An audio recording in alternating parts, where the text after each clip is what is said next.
تو وہ روحانیت اٹھ گئی ہمارے مدرسے میں. میں آپ کے سوال کے بغیر ہی اس میں شامل ہونا چاہوں گی اس گفتگو میں, اور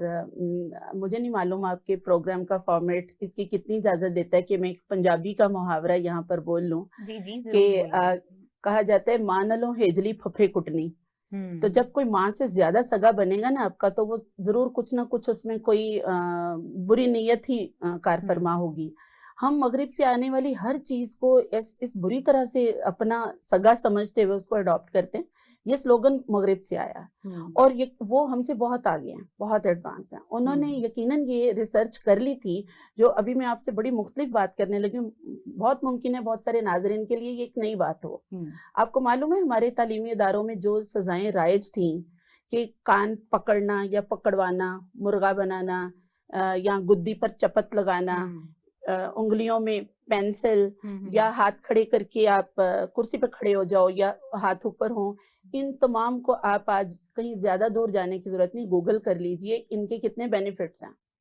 آپ یہاں گدی پر ایک چپت لگائیں, ہزاروں نیورونز ایک دم سے بنتے ہیں. آپ کانوں کو تھوڑا سا کھینچیں, آپ کا دماغ تازہ ہو جاتا ہے, آپ کی میموری زیادہ اچھی ہو جاتی ہے. یہ ریسرچ باتیں میں آپ کو بتا رہی ہوں, اور اب اس پر ہمارے بھی پہنچ گئی ریسرچ, لیکن شاید وہ پہلے کر چکے تھے. انہیں لگا انہیں لگا ٹرامیٹک نہ ہو. نہیں دیکھیں, وہ جو ہماری معمولی سزائیں تھیں ہمارے ہائی سکولز میں, اور یہی تھیں جو میں آپ کو بتا رہی ہوں, یہی سزائیں ہوا کرتی تھیں, اور ان سب کے بینیفٹس تھے. مرغا بنانے کے اپنے بینیفٹس تھے, کان کھینچنے کے اپنے بینیفٹس تھے. تعلیم و تربیت کے ساتھ ساتھ آپ تھوڑی سی فزیکل یہ سائنٹیفک ان کے فوائد تھے. میں آپ کو یہ بتانا چاہ رہی ہوں, ان تمام سزاؤں کے سائنٹیفک فوائد تھے, اور میں آپ کو اور آپ کے ناظرین کو دعوت دیتی ہوں کہ اس بات پر ریسرچ کر لیں کہ ان تمام سزاؤں کے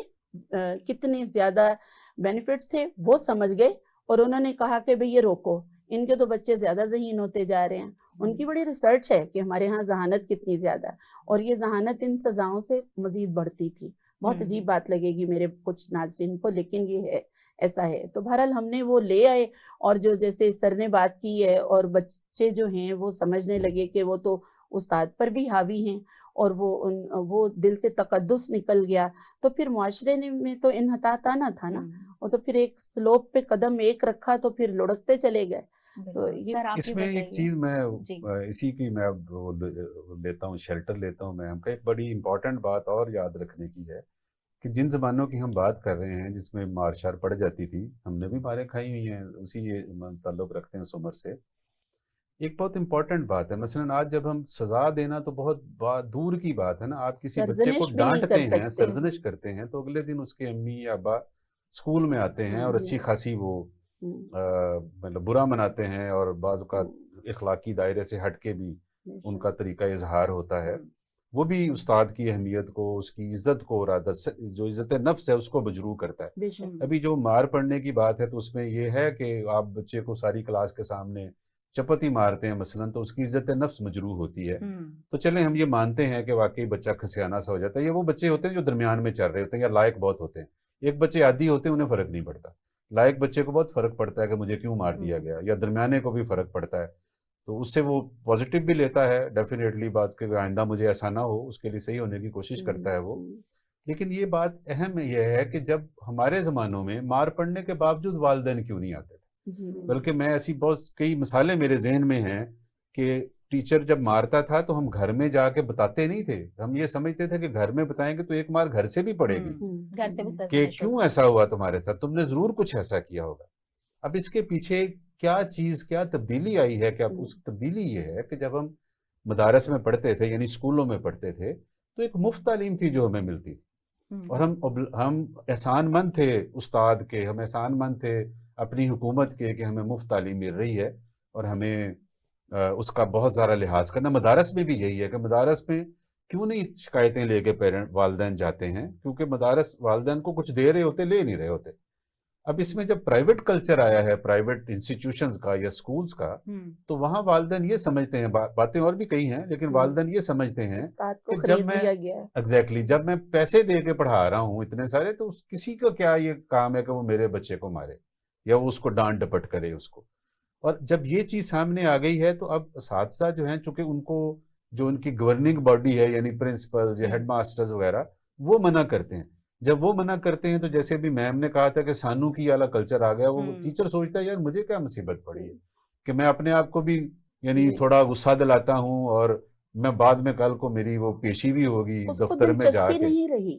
بچے کو اس طرح سے تربیت کرنے کی, پھر استاد کی وہ دلچسپی ختم ہو جاتی ہے جب اس کی استاد کی تکریم نہیں رہی, اپنے آپ کو روحانی طور پر ڈسکنیکٹ کر لیا ہے اخلاقی ذمہ داری, وہ تکریم نہیں رہی, وہ ہو گیا ماحول ایسا بن گیا نا. جب آپ ہاں عزت نہیں کریں گے تو روحانیت تو عزت یعنی بہت سی چیزوں کے ساتھ ایک وہ رسپیکٹ دینے کا نام ہے. آپ جب بھی کسی روحانی شخص کے پاس جاتے ہیں تو بو کرتے ہیں, جھکتے ہیں, آپ اس کے ساتھ دو زانو ہو کے مؤدب بیٹھتے ہیں, پھر ہی آپ کو کچھ حاصل ہونا شروع ہوتا ہے. لرنر کا بیہیویئر ختم ہو گیا, استاد کی رسپیکٹ ختم ہو گئی, جس کی وجہ سے اخلاقی زوال بہت آیا. بالکل. آپ دیکھیں سب نے سنا تھا یہ واقعہ کہ حضرت علی کرم اللہ وجہہ بیٹھے ہیں اپنے جب خلیفہ چہاروں کے طور پر, تو ایک موچی آتا ہے وہاں پر مجلس میں, اور حضرت علی اپنی جگہ اس کو بٹھاتے ہیں, اتنی تکریم دیتے ہیں. تو جب ارد گرد ساتھی جو ہیں وہ دریافت کرتے ہیں تو پتہ چلتا ہے کہ ایک بار مجھے ایک لفظ نہیں آ رہا تھا ذہن میں, تو اس نے مجھے بتایا تھا, اس دن سے یہ میرا استاد ہے. آپ اندازہ کریں کہ باب العلم یہ فرما رہے ہیں کہ یہ میرا استاد, اور کیا تکریم انہوں نے دی. تو وہ ہم لوگ جب استاد کی یہ والی تکریم بچوں کے اندر ہم انکلکیٹ نہیں کر سکے, ہم نہیں بتا سکے کہ یہ استاد کی تعظیم ہے, تو پھر یہ جو رشتہ جیسے سر نے فرمایا کہ وہ ڈسکنیکٹ ہو گیا درمیان میں سے, یہ والا عنصر کہ استاد کی عزت ہوگی, وہ بچے کی تربیت میں اپنی دلچسپی کا اظہار کرے گا. تو بس یہ کچھ مل جل. سر آپ جیسے ایک پرائیویٹ تعلیمی ادارے کے آنر ہیں, تو آپ اس چیز کو کیسے دیکھتے ہیں کہ جیسے ہی یہ چیزیں, جیسے آپ نے خود ابھی ہائی لائٹ کیا کہ استاد کو سے وہ اختیار واپس لے لیا گیا استاد ہونے کا, تو پرائیویٹ جو آنرز ہیں, جو پرائیویٹ انسٹیٹیوشنز ہیں, جو سرکاری ادارے ہیں, ان کی بھی تو نظر کے اندر یہ ساری فورسز گردش کر رہی ہیں کہ ایسا ہو رہا ہے, تو اس کے سدے باب کے لیے کیا وہ اقدامات کرتے ہیں؟ دیکھیں اس میں جو ابھی جو ہم بات کر رہے ہیں پنشمنٹ کی اور اس ساری چیز کے سدے باب کے لیے پرائیویٹ ادارہ ہو یا سرکاری ادارہ ہو, وہ یہی کر سکتا ہے کہ وہ بچوں کو اس بات کا احساس دلائے کہ یہ کیا رشتہ ہے اور اس کو کس طرح قائم رکھنا ہے اپنے سارے ہی بڑوں کے ساتھ اور اپنے استاد کے ساتھ. سر وہ احساس کیسے دلایا جائے؟ جی وہ obviously وہ احساس آپ اپنی بات کے ذریعے دلاتے ہیں. یعنی استاد کے پاس تو بہت موقع ہوتا ہے, استاد تو ہوتا ہی وہ ہے کہ جو خاص طور پہ وہ لوگ جو ہیومینٹیز کے مضامین پڑھاتے ہیں, ان کے پاس تو یہ بہت موقع ہوتا ہے کہ وہ بات میں سے بات نکالتے ہیں اور وہ اپنے بچوں کی تربیت کرتے ہیں, اور ایسا ہوتا ہے زیادہ جگہوں پہ ایسا ہوتا ہے. ہر استاد کوشش کرتا ہے کہ وہ بچے کو ضرور کوئی اچھی بات بتائے, تو ہم اس طرح سے ہی اس کی تربیت کرتے ہیں. لیکن اس میں وہی مسئلہ آتا ہے کہ یہ کوئی ایک جزیرہ نہیں بن سکتا ہے, یہ پورا معاشرہ ہے جو کسی چیز کو ساتھ لے کے چلتا ہے. اگر اس کے گھر میں اگر ایک بچہ یہ دیکھ لیتا ہے ایک دفعہ کہ اس کے والدین جو ہیں انہوں نے کس طرح کا رویہ اختیار کیا اسکول میں آ کے, بلکہ جب گھر میں کوئی بات گئی ہے تو انہوں نے وہاں کیا کچھ بولا, تو وہ وہیں سے وہ کچھ سیکھ رہا ہوتا ہے, اس کو سمجھ آتی ہے کہ ہاں اب یہ میں ایسے ہو گیا ہوں, شیر ہو گیا ہوں. تو اس معاملے میں یہ پورے معاشرے کو بدلنے کی ضرورت ہے. اور جیسا آپ نے ابھی ہم پہلے بات کر رہے تھے کہ یہ ایک دم سے یہ نہیں ہو سکتا ہے کہ آپ ایک چیز کو جس کی ایک بہت لمبی تاریخ ہے ہمارے ساتھ, ایک کلچر ہے پورا ہمارے ساتھ, ہم اس کو اوور نائٹ بدل دیں. ہم اس کو آہستہ آہستہ تبدیل کر سکتے ہیں, اور جب ہم اس کو تبدیل کر رہے ہوتے ہیں تو ہمیں سارے عوامل کو سامنے رکھنا چاہیے. اس لیے جب ہم نے مار نہیں پیار والے نعرے کو اپنایا ہے, اور اس کے بعد جو اگلے چند سٹیپ جو ہم نے پہلے بات کر لی ہے یہاں پہ, تو ہم نے اس کو یکسر نظر انداز کر دیا کہ اس سے استاد اور اس پورے جو تعلیم کا نظام ہے,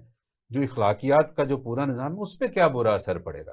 ہم نے اس کو یکسر نظر انداز کر دیا. تو اس کو ہم ریویو کر سکتے ہیں, اس سلوگن کو ہم ریویو کر سکتے ہیں جو کم از کم, اور پھر اس کی تشہیر کے بارے میں یہ ضروری نہیں تھا کہ آپ دیکھو, آپ کو یاد ہوگا کہ یہ سکولز پہ چونکہ یہ چیزیں بہت زیادہ لاگو ہوتی ہیں,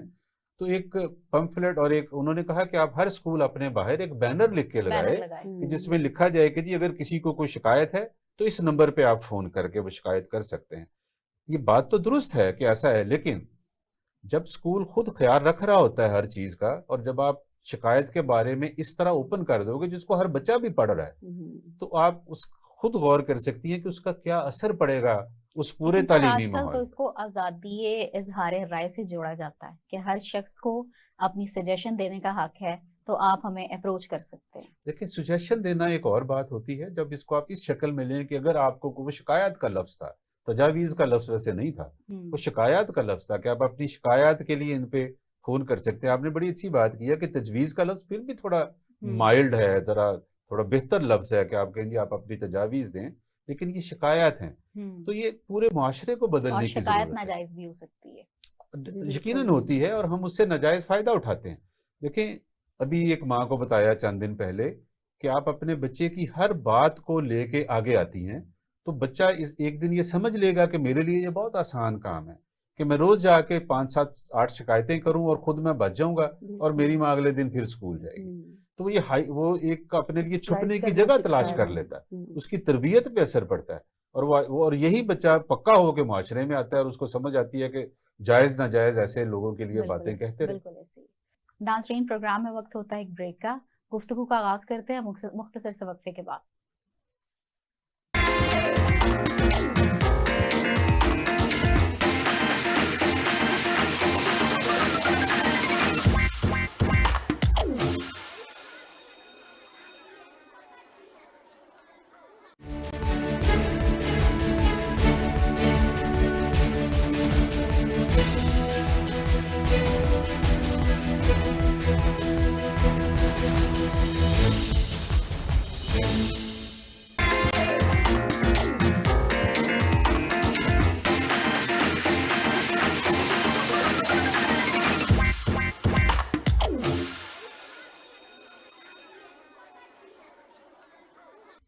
ویلکم بیک ناظرین, گفتگو کا دوبارہ آغاز کرتے ہیں اپنے معزز مہمانوں کے ساتھ. اچھا سر,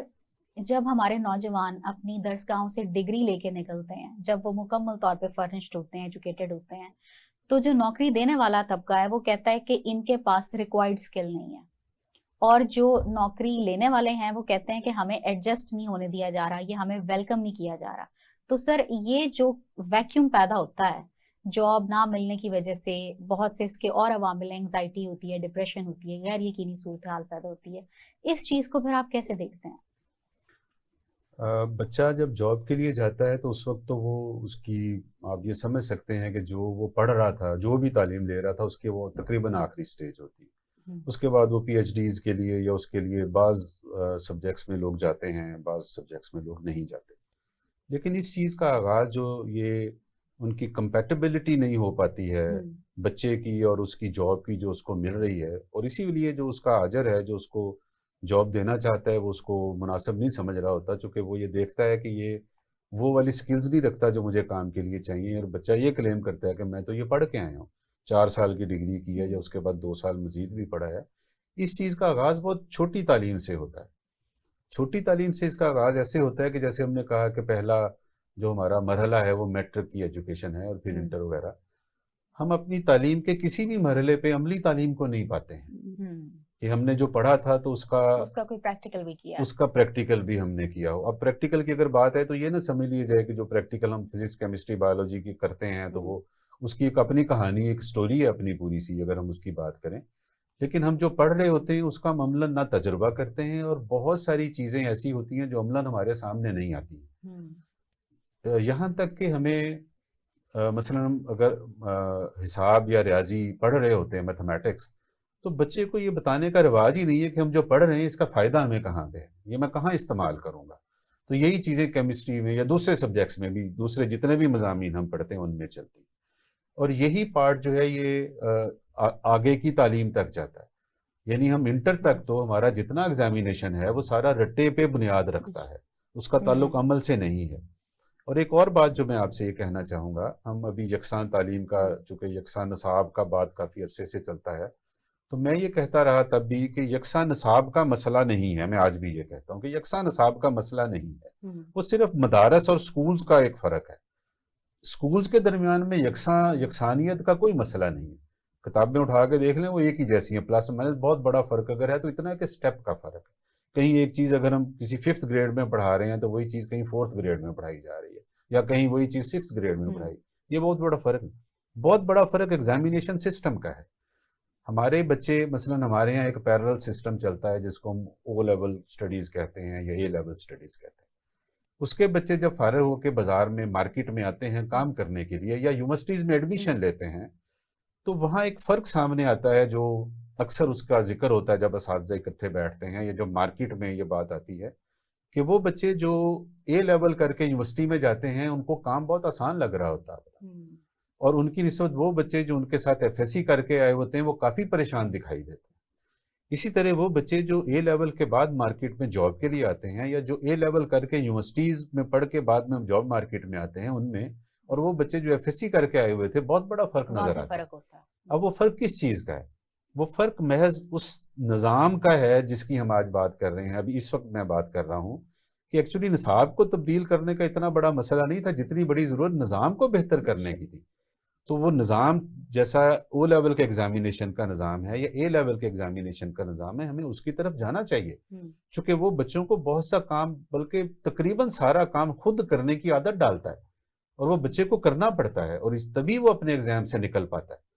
جب وہ بچے اپنے ہاتھ سے کام کر کے یونیورسٹیز میں جاتے ہیں تو ان کے لیے یونیورسٹیز میں پڑھنا، کیونکہ یونیورسٹیز میں پھر ریسرچ ورک شروع ہوتا ہے، مارکیٹ میں پریکٹیکل عملی کام شروع ہوتا ہے،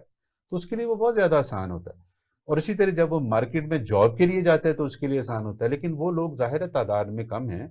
ہم لوگ جو گورنمنٹ اسکول لیول پہ یا دوسرے اسکول جو میٹرک اسٹریم سے جاتے ہیں، ان کی ایف ایس سی سے انٹر اسٹریم سے جاتے ہیں، ان کی تعداد بہت زیادہ ہے۔ تو ان کے پورے سسٹم میں اس بات کی کمی ہے کہ عملی تربیت نہیں ہے،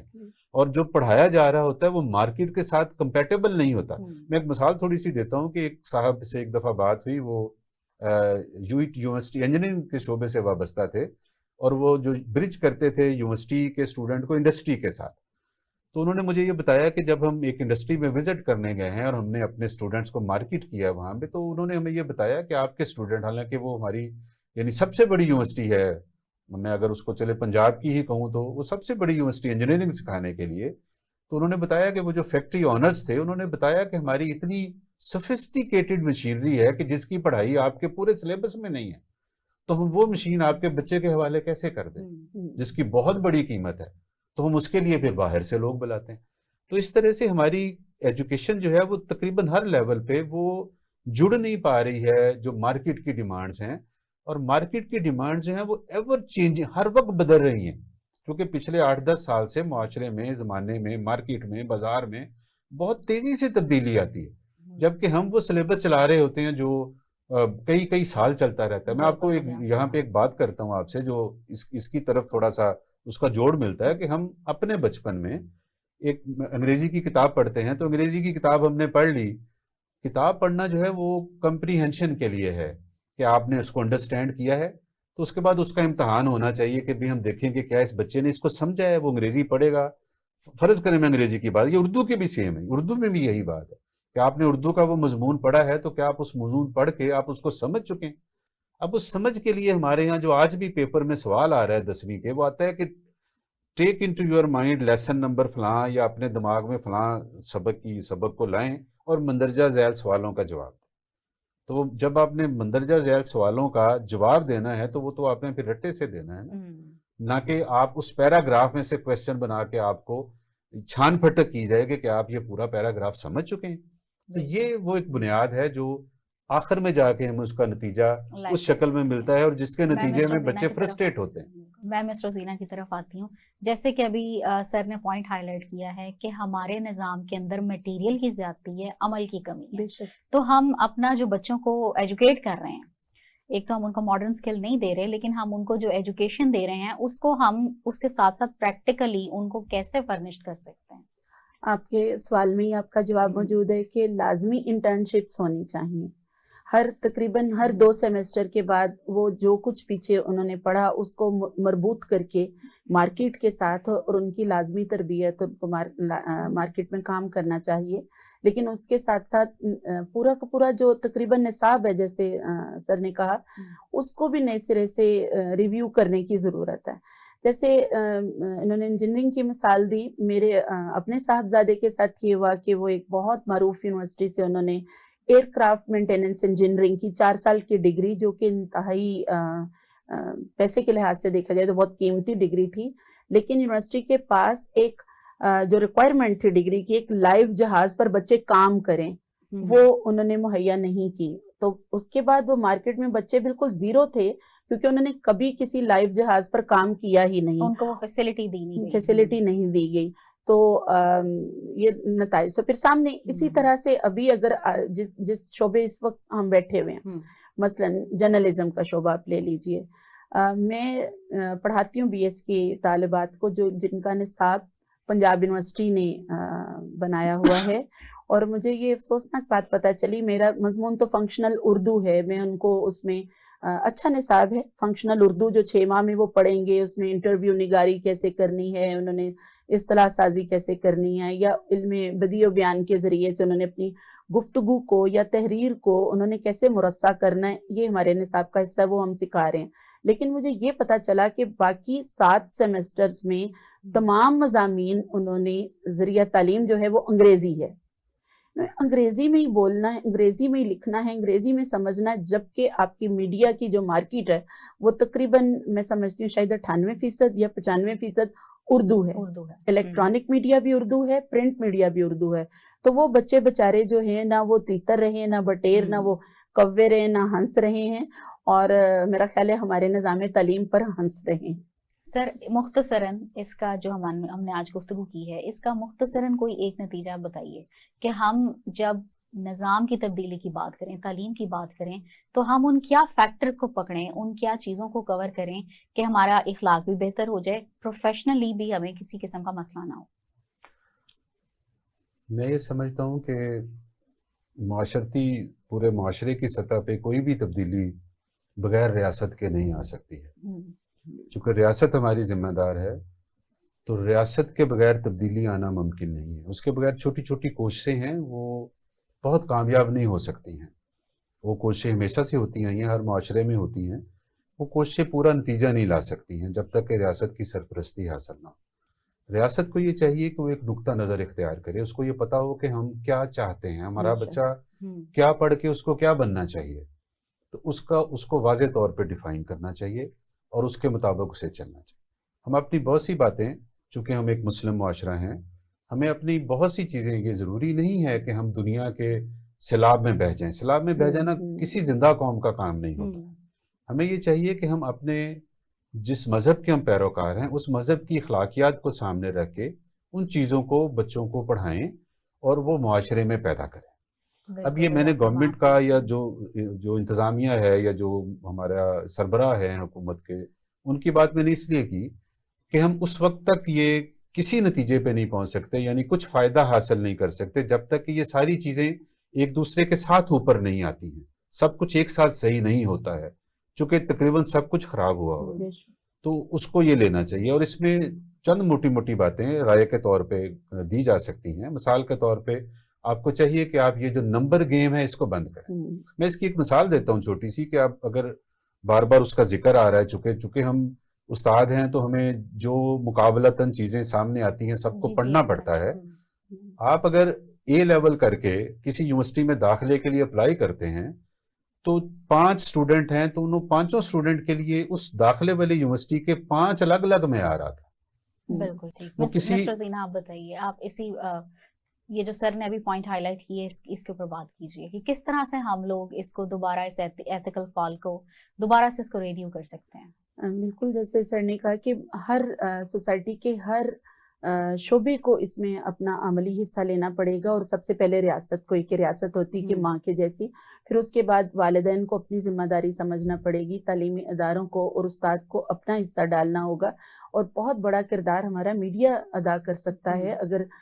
تمام جو ہے اس وقت اتنے چینلز ہیں, یہ سب ایک پالیسی ہو ان کی, اور انہیں پتا ہو کہ ہم ایک قوم کی تربیت کر رہے ہیں, ہمارے لوگ برے نہیں ہیں, ہمارے بچے برے نہیں ہیں, ہم اس مٹی میں ایسی نمو ہے, ایسی طاقت ہے کہ یہ وہی علامہ اقبال والی بات کہ ذرا سا نم ہو تو یہ بڑی زرخیز ہے. ہر مشکل گھڑی میں آپ دیکھتے ہیں کہ پاکستانی معاشرہ کہاں جاتا ہے, وہ 65 کی جنگ ہو یا وہ 2005 کا زلزلہ ہو, وہ ابھی کا سیلاب ہو, پاکستانی قوم جیسی کوئی قوم نہیں ہے. اور صرف تھوڑی سی تربیت کی ضرورت ہے, اور اس میں ہماری پوری سوسائٹی کا ہر جو ہے حصہ وہ اپنا اپنا کردار ادا کرے. اور میں کہا کرتی ہوں کہ مل جل کے عرض پاک کو رشک ارم کریں,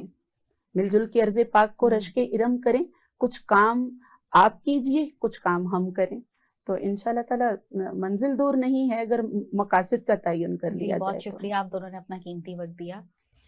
ناظرین, ایک مسئلہ ہمارے معاشرے کے اندر پیدا ہو گیا ہے جو کہ اب چھوٹا بھی نہیں رہا، ایک اچھی خاصی ہیبتناک شکل اختیار کر گیا ہے، اور وہ ہے ہمارا ایتھیکل فال۔ اس کے بغیر کوئی قوم ترقی نہیں کر سکتی۔ ہمیں یہ چاہیے کہ ہم سب سے پہلے اس بات کو تسلیم کریں کہ ہمارے اندر یہ مسئلہ پیدا ہو گیا ہے اور جڑ پکڑ گیا ہے، اور ہر فرد اپنے اخلاقی کردار سازی کی ذمہ داری اٹھائے انڈیویجول لیول کے اوپر۔ اس کے بعد والدین، ریاست اور تمام تعلیمی ادارے، اسپیشلی استاد، اس کے اندر اپنا اپنا کردار ادا کریں تو کوئی وجہ نہیں کہ ہم اس کو دوبارہ اپلفٹ نہ کر سکیں، ہم اخلاقی طور کے اوپر ایک اچھا معاشرہ، ایک اچھی قوم نہ تشکیل دے سکیں۔ بہت شکریہ آپ سب کے وقت کا، اللہ نگہبان۔